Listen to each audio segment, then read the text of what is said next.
Hello everyone, we are going to start class 8th NCERT Civics Chapter 1 The Indian Constitution।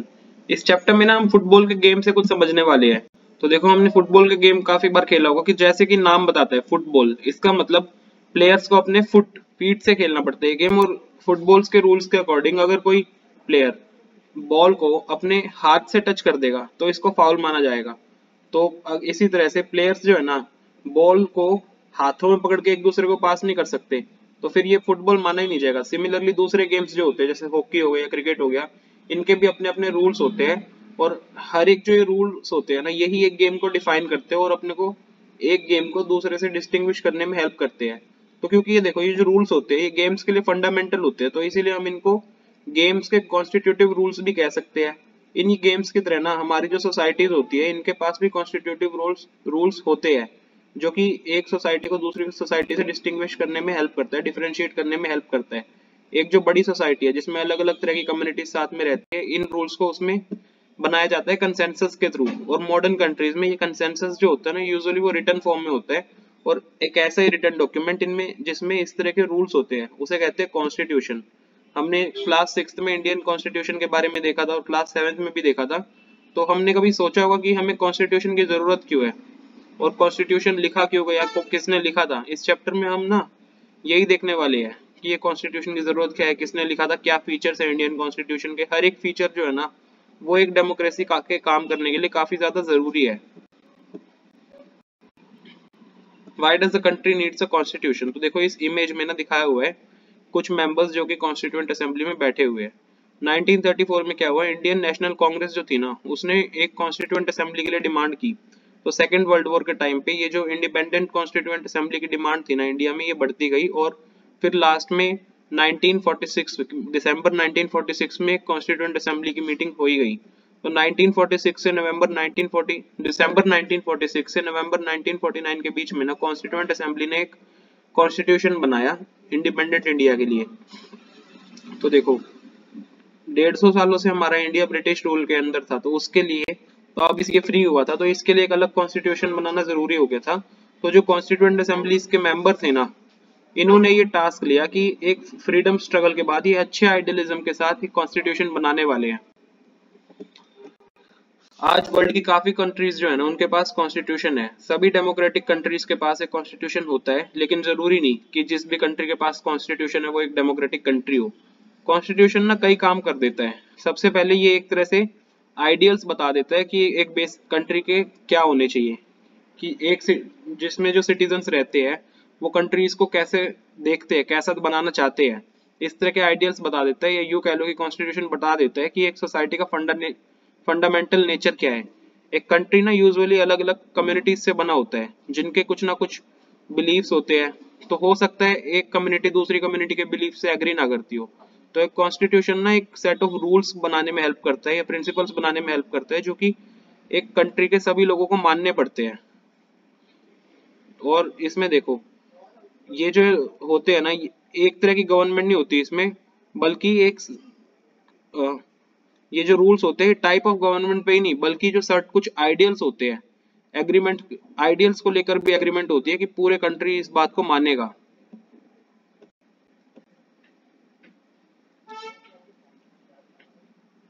देखो इस image में ना नेपाल के बारे में दिखाया हुआ है। जो नेपाल था ना, नेपाल में काफी स्ट्रगल हुआ है डेमोक्रेसी के लिए।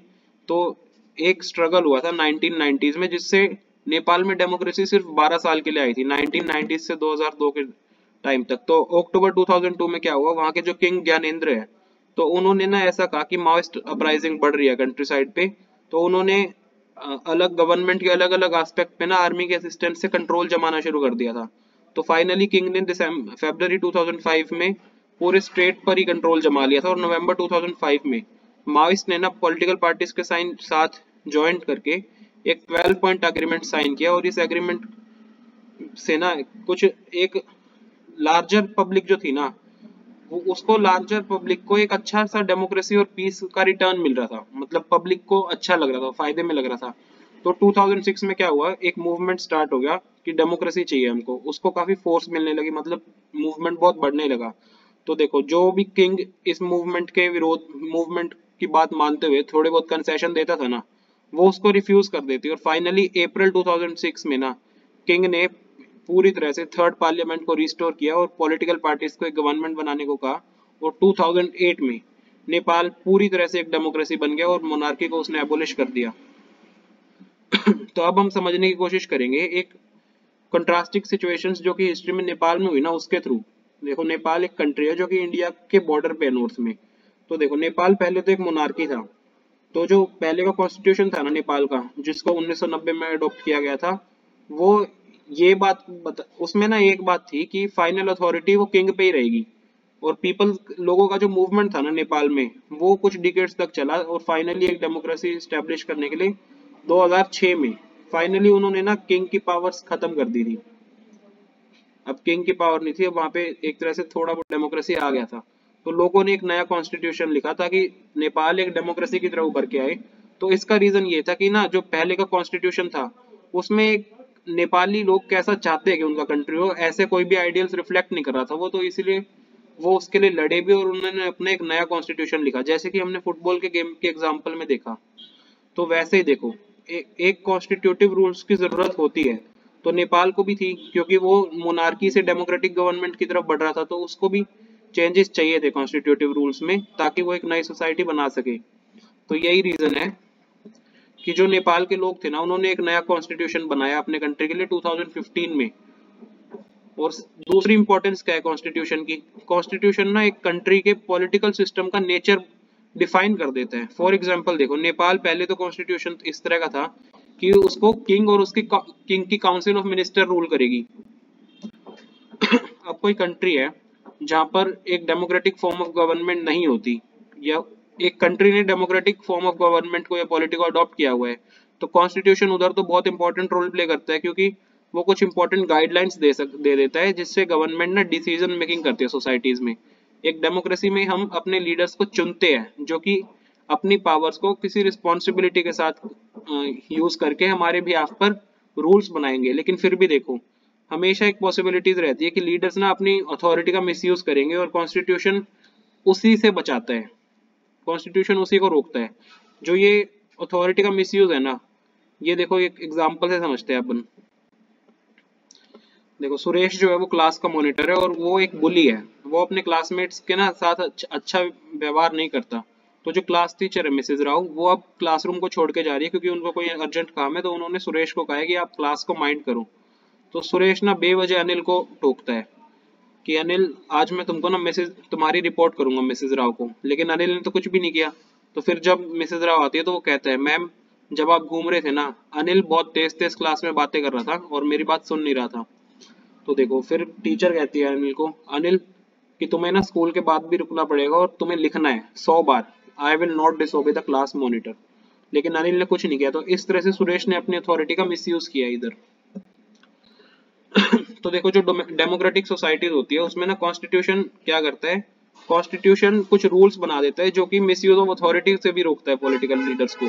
पॉलिटिकल लीडर्स अपनी अथॉरिटी का गलत यूज नहीं कर सकते। इंडियन कॉन्स्टिट्यूशन का केस होता है ना, तो हम पढ़ेंगे इसी चैप्टर में कि काफी जो लॉज बने हुए ना वो फंडामेंटल राइट्स को लेके है। जिसके हमारा ना कि कॉन्स्टिट्यूशन जो है वो हर एक व्यक्ति को राइट टू इक्वालिटी देता है और कहता है कि किसी भी सिटीजन के साथ किसी भी race, religion, caste, gender, place of birth के बेसिस पर डिस्क्रिमिनेशन नहीं होने वाली। तो राइट टू इक्वालिटी है ना हमारा एक फंडामेंटल राइट है जिसको इंडियन कॉन्स्टिट्यूशन गारंटी करता है। देखो एक दूसरा इंपॉर्टेंट फंक्शन है कॉन्स्टिट्यूशन का कि डेमोक्रेसी में ये ना ऐसा मेक श्योर करता है कि कोई डोमिनेंट ग्रुप ना अपनी पावर का यूज ना करे किसी एक लेस पावरफुल ग्रुप पे। तो वो भी स्टोरी के थ्रू अब हम समझते हैं। देखो ये गेम्स पीरियड शुरू होने वाला था। लड़कों का मन था तो कि वो क्रिकेट खेले और लड़कियां चाहती है कि वो फुटबॉल खेले। तो लड़के लेकिन ज्यादा है और लड़कियां कम है। तो ऐसे ना लड़के कह देते हैं कि एक काम करते हैं, देख लेते हैं कौन अच्छा खेल पाएगा। Let's decide the teacher decide to settle the problem with a show of hands. मतलब एक तरह से थोड़े से खेल के थ्रू ना टीचर सोचती है कि जो जीत जाएगा उस पार्टी को के पसंद का गेम खेल लेंगे। तो देखो क्योंकि बॉयज ज्यादा है तो बॉयज ही जीतेंगे तो इसलिए बॉयज जीत जाते हैं। तो ये तो एक तरह से सही कंपटीशन नहीं हुआ, सही मेजर्स नहीं थे।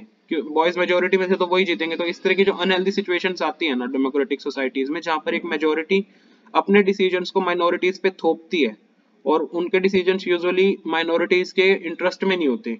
तो जैसा इस ऊपर वाली स्टोरी में भी था, तो हर एक सोसाइटी में ना इस तरह की दिक्कतें हो सकती है मेजोरिटी और माइनॉरिटी के बीच। तो कॉन्स्टिट्यूशन में ना ऐसे कुछ रूल्स होते हैं जो कि इंश्योर करता है कि माइनॉरिटीज को ना जो भी चीजें मेजोरिटी के लिए उपलब्ध है, रूटीन में उपलब्ध है, उनसे माइनॉरिटी ना छूटे, माइनॉरिटी को भी सब कुछ मिले। और दूसरा एक रीजन है कॉन्स्टिट्यूशन रखने का कि ये ना जो एक ग्रुप की मेजोरिटी की ना माइनॉरिटी के ऊपर डोमिनेशन हो जाती है, उससे बचाता है। This refer to one community dominating other, मतलब कि एक कम्युनिटी दूसरी कम्युनिटी को डोमिनेट ना करे, जैसे कि इंटर कम्युनिटी डोमिनेशन भी हो सकता है, या फिर एक कम्युनिटी के मेंबर दूसरों को डोमिनेट कर रहे हो एक ही कम्युनिटी में, इसे कहते हैं इंटर कम्युनिटी डोमिनेशन। और जो थर्ड सिग्निफिकेंट रीजन है कि हमें कॉन्स्टिट्यूशन की जरूरत है, ताकि हम खुद को ही बचा सके खुद से। ये थोड़ा अजीब तो लगेगा सुनने में, लेकिन देखो समझने की कोशिश करते हैं कि कभी कभी ना एक इश्यू के को लेकर हम अपने आप को भी नुकसान पहुंचा सकते हैं, और कॉन्स्टिट्यूशन इससे हमें रोकता है। तो देखो जैसे एक शबनम केस आती है, शबनम के पास ना पढ़ने के लिए 2 चैप्टर्स थे, कल उसका टेस्ट था, लेकिन अभी उसको टीवी भी देखना था, तो टीवी देखने के लिए भी वो बिल्कुल मरे जा रही थी। तो वो क्या करे, वो रिवीजन करे या फिर टीवी देखे? तो शबनम की मदर उससे पूछती है कि तुम नाराज क्यों? तो शबनम बताती है कि कल मेरा टेस्ट है और मुझको ये टीवी प्रोग्राम भी देखना है। अगर आप सब टीवी देखोगे तो मैं भी आपके साथ टीवी देखूंगी, तो इससे बढ़िया आप भी ना एक रात के लिए टीवी ना देखो, तो मैं थोड़ी सी रिलैक्स हो जाऊंगी। तो देखो ये एक अच्छी चीज थी कि तो शबनम ने टीवी नहीं देखा, शबनम ने उसी टाइम में अपनी पढ़ाई कर ली। तो देखो अब इससे अपने को थोड़ा समझ आता है कि शबनम अपने आप को ही नुकसान पहुंचाती है अगर वो टीवी देखती। तो सिमिलरली कॉन्स्टिट्यूशन ना अपने को प्रोटेक्ट करता है कुछ डिसीजन से जो कि हम ले सकते हैं, और बाद में उसका अपने पे नेगेटिव इम्पैक्ट आएगा। फॉर एग्जाम्पल, डेमोक्रेसी में रहते रहते कभी कभी हम ऐसा फील कर सकते हैं कि पार्टी पॉलिटिक्स से अब हम बोर हो चुके हैं, अब हमको एक अच्छा सा डिक्टेटर चाहिए। तो देखो ये अगर इस तरह का इमोशन आ जाए, तो लॉन्ग लॉन्ग रन में हम बेशक ना समझे, लेकिन डिक्टेटर का जो रूल होता है ना वो हमारे इंटरेस्ट के अगेंस्ट होता है। एक अच्छा कॉन्स्टिट्यूशन इस तरह की चीजों को अलाउ ही नहीं करता अपने बेसिक स्ट्रक्चर के थ्रू। बेसिक स्ट्रक्चर ही ऐसा होता है कि डिक्टेटर नहीं आएगा, वो प्रोविजंस का इजी थ्रू नहीं हो पाता, जल्दी से नहीं हटते। जो कि जो भी राइट्स हो ना सिटीजन्स के और उनकी फ्रीडम को प्रोटेक्ट करने वाले राइट्स हैं, वो जल्दी नहीं हटाए जा सकते। तो इस तरह से गलती भी नहीं हो सकती, लोग भी थोड़ा डिक्टेटर की तरफ नहीं जाएंगे, खुद से ही खुद को भी बचाता है कॉन्स्टिट्यूशन। तो इस डिस्कशन से हम समझ रहे हैं कि कॉन्स्टिट्यूशन कैसे एक डेमोक्रेटिक सोसाइटी में बहुत इंपॉर्टेंट रोल प्ले करता है।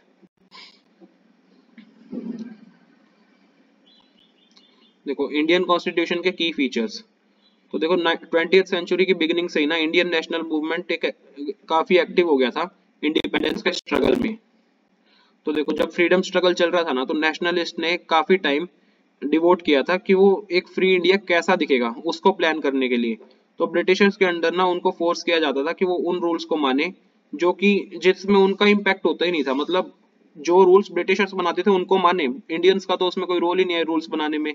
तो ये जो इतना ज्यादा ऑथोरिटेरियन रूल वो फील कर रहे थे ना कॉलोनियल स्टेट के अंदर, तो इससे इंडियंस मान चुके थे कि एक फ्री इंडिया ऐसा होना चाहिए जिसमें डेमोक्रेसी हो, सबको इक्वल ट्रीटमेंट हो और सभी गवर्नमेंट में पार्टिसिपेट कर सके।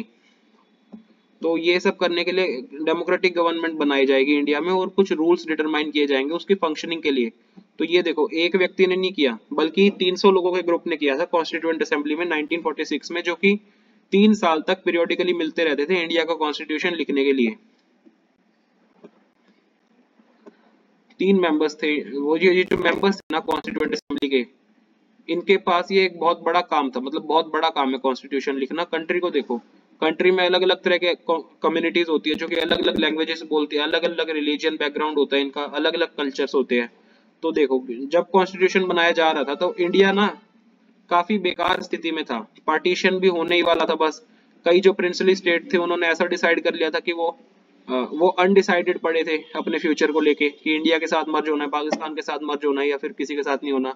वो जो सोशियो इकोनॉमिक कंडीशन थी ना वो भी बेकार थी, ज्यादातर लोगों के पास पैसा नहीं था उस टाइम पे। तो ये सभी जो इश्यूज थे ना ये कॉन्स्टिट्यूएंट असेंबली के लोगों के दिमाग में थे जब वो कॉन्स्टिट्यूशन बना रहे थे। तो वो ना अक्सर खड़े हो जाते थे कुछ ओकेजन्स पर, और कंट्री को एक विजनरी और मतलब एक ओकेजन पर वो खड़े हो गए और उन्होंने कंट्री को एक विजनरी डॉक्यूमेंट दिया जो कि एक इस तरह से उनकी जो डाइवर्सिटी को मेंटेन करने की वो है ना रिस्पेक्ट, नेशनल यूनिटी बनाए रखते हुए वो दिखाता था।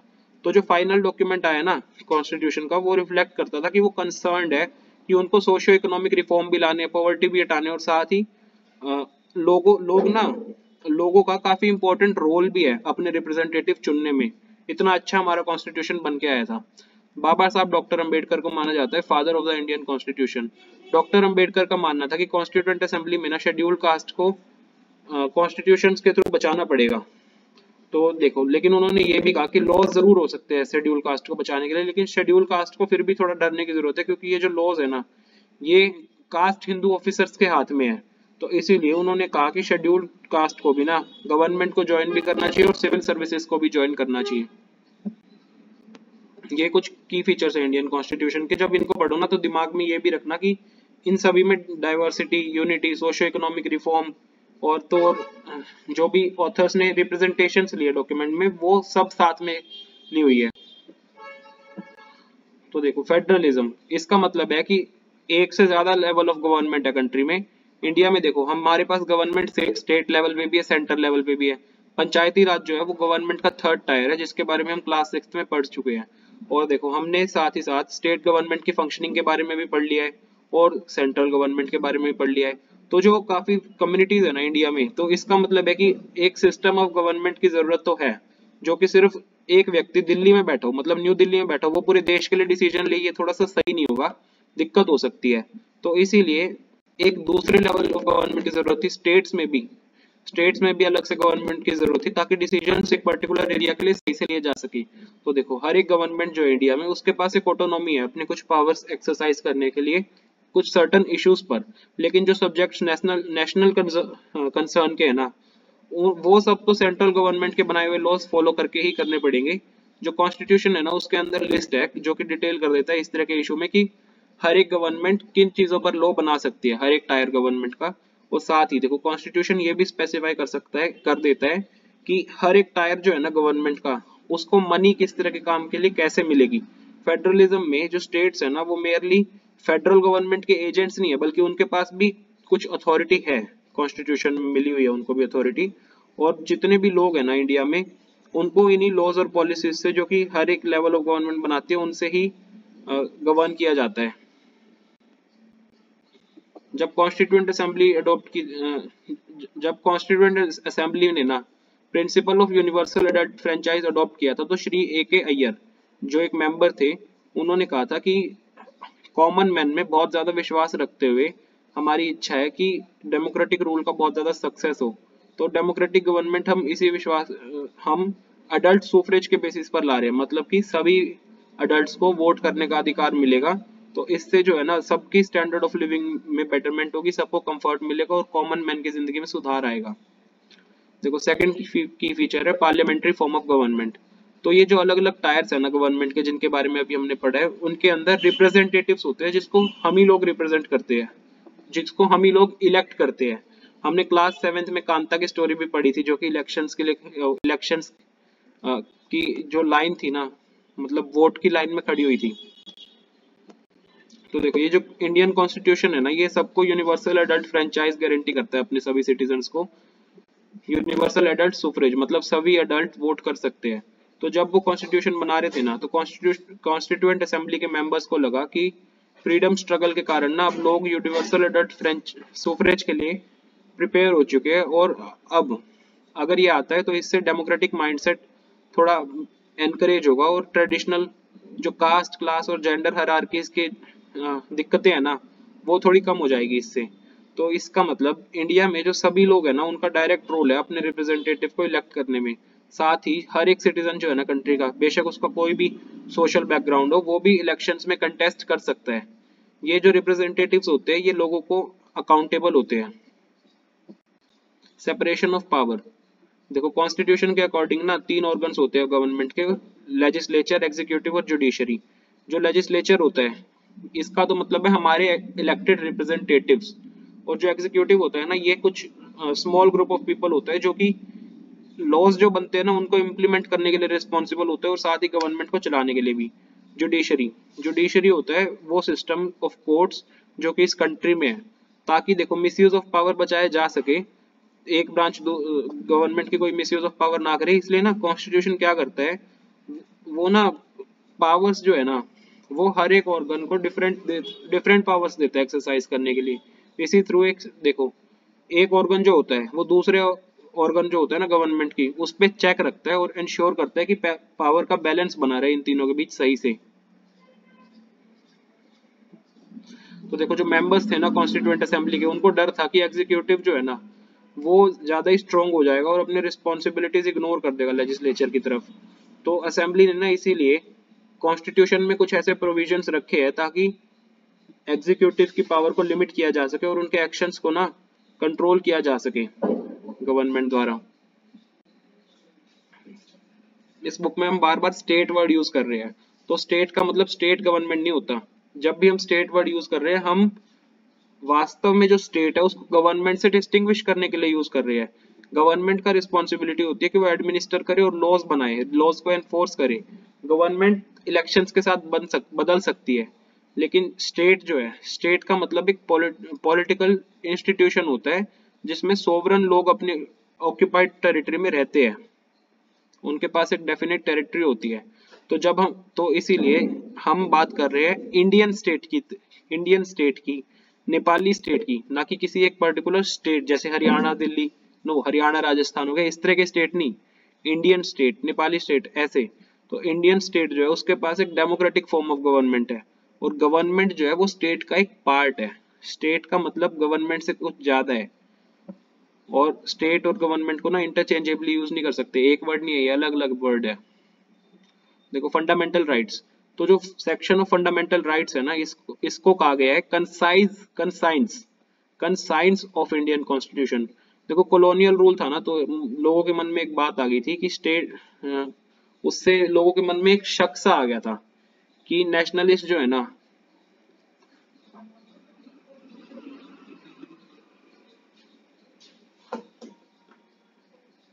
कॉलोनियल रूल के कारण जो नेशनलिस्ट थे ना इस स्टेट के, उनके माइंड में एक शक सा आ गया था, और वो चाहते थे कि वो कुछ रिटर्न राइट्स हो, जो कि मिसयूज होता है ना स्टेट की पावर का, वो ना हो इंडिपेंडेंट इंडिया में।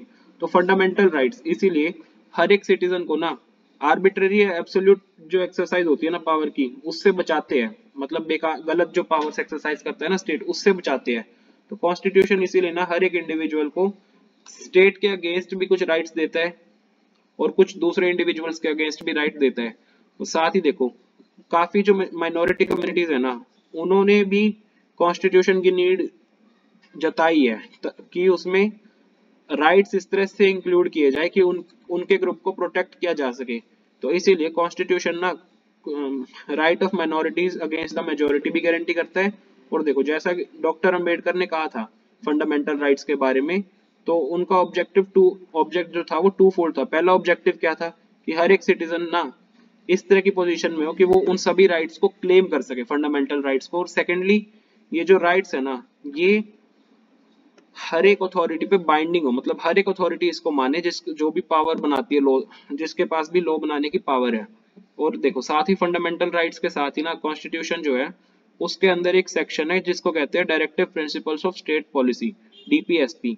ये जो सेक्शन है ना, ये डिजाइन किया था कॉन्स्टिट्यूएंट असेंबली के मेंबर्स ने ही, ताकि एक अच्छा सोशल और इकोनॉमिक रिफॉर्म को इंश्योर कर सके। और साथ ही ये इंडिपेंडेंट इंडियन स्टेट को गाइड्स करता है ताकि नए लॉज या पॉलिसीज वो बना सके, और मास जो देश की गरीबी है उसको कम कर सके। अब देखो फंडामेंटल राइट्स क्या है इंडियन कॉन्स्टिट्यूशन में। सबसे पहला है राइट टू इक्वालिटी, जितने भी all persons are equal before the law, law के आगे सभी लोग इक्वल है। इसका मतलब कोई भी पर्सन हो इंडिया का, उसको इक्वली प्रोटेक्ट करेगा कंट्री का लॉ।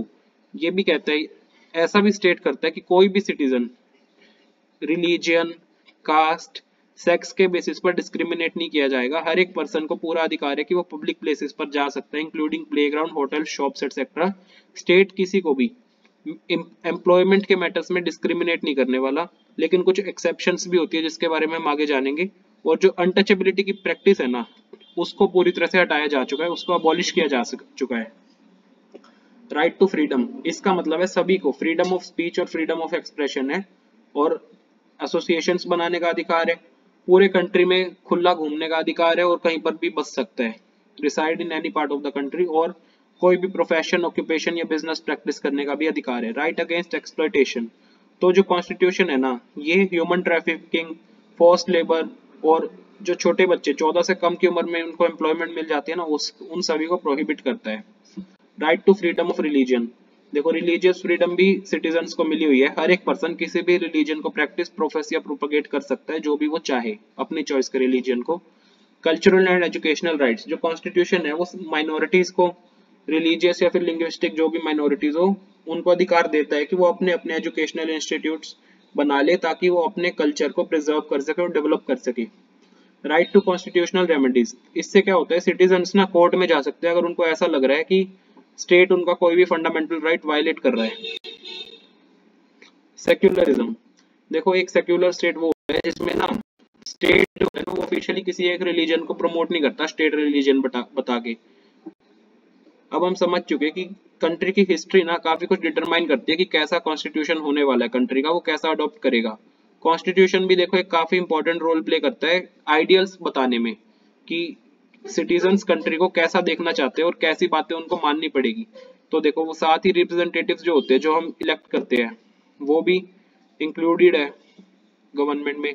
तो देखो जैसे फुटबॉल का गेम था, तो वैसे ही अगर कॉन्स्टिट्यूशन में चेंज होता है ना, तो वो गेम में भी इफेक्ट आएगा। तो उसी तरह से एक देश के कॉन्स्टिट्यूशन में चेंज आने पे देश पे भी इफेक्ट आता है। इंडियन कॉन्स्टिट्यूशन को ओवर द ईयर्स कई बार अमेंड किया हुआ है, अमेंड किया हुआ है, क्योंकि अलग अलग कंसर्न्स आ जाते हैं।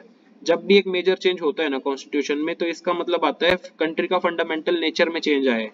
ये हमने नेपाल के केस में देखा था, जैसे वो मोनार्की से जब डेमोक्रेसी की तरफ गए थे, कितना चेंज आया था।